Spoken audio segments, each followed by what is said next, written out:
Road സൈഡിലൊക്കെ വളരെ നിസ്സാരമായി വളരുന്ന ഈ ഒരു ചെടി നിങ്ങൾ എത്രയോ തവണ കണ്ടിട്ടുണ്ടാകും അല്ലേ?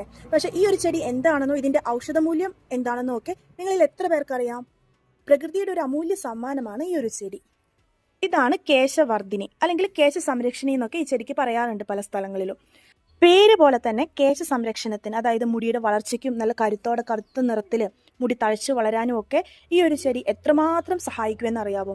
ഈ ഒരു ചെടിയുടെ ഇലയൊക്കെ യൂസ് ചെയ്ത് എണ്ണ കാച്ചി തലയിൽ തേച്ചാൽ, അല്ലെങ്കിൽ ഈ ഒരു ചെടിയുടെ നീരെടുത്ത് അതൊന്ന് സ്കാൽപ്പിലൊക്കെ തേച്ചാൽ മുടി നല്ല കറുത്ത് തഴച്ചു വളരാൻ വളരെ ഉപകാരപ്രദമാണ്. കൂടാതെ ഹെയർ പാക്കിലും ഇത് നമുക്ക് യൂസ് ചെയ്യാം. ചെമ്പരത്തിയുടെ പൂവും ഈ ചെടിയുടെ ഇലയും നന്നായിട്ട് അരച്ച് തലയിൽ നല്ല സ്കാൽപ്പിലൊക്കെ തേച്ച് ഒരു 10-15 മിനിറ്റിന് ശേഷം കഴുകിക്കളഞ്ഞാൽ അത് മുടിയുടെ വളർച്ചയ്ക്കൊക്കെ വളരെ നല്ലതാണ്. അപ്പം നിങ്ങൾ പലർക്കും ഈ ചെടിയെപ്പറ്റി അറിയത്തില്ല. കുറേ പേരൊക്കെ ഇതിൻ്റെ ഈ ഒരു പൂവ് കണ്ടോ, നല്ല ജമന്തി പൂവ് പോലെ ഒരു പർപ്പിൾ കളറിൽ ഒരു ജമന്തി പൂവിൻ്റെ ഒരു ടെക്സ്ചറാണ് ഈ ഒരു പൂവിനുള്ളത് ഏകദേശം. അപ്പോൾ ചിലവരൊക്കെ ഇതിൻ്റെ വീട്ടിൽ ചട്ടിയിലൊക്കെ വളർത്താറുണ്ട് അല്ലേ? ഒരു പൂച്ചെടി എന്ന രീതിയിൽ ചട്ടിയിലൊക്കെ വളർത്താറുണ്ട്. പക്ഷേ ഇന്നത്തെ കാലത്ത് പലർക്കും ഇത് എത്രമാത്രം ഉപകാരപ്രദമാണെന്ന് ഇതിൻ്റെ ഔഷധമൂല്യമൊന്നും പലർക്കും അറിയത്തില്ല. അതുകൊണ്ടാണ് ഞാൻ നിങ്ങൾക്ക് ഈ ഒരു ചെടി ഒന്ന് ഇൻട്രൊഡ്യൂസ് ചെയ്തത്.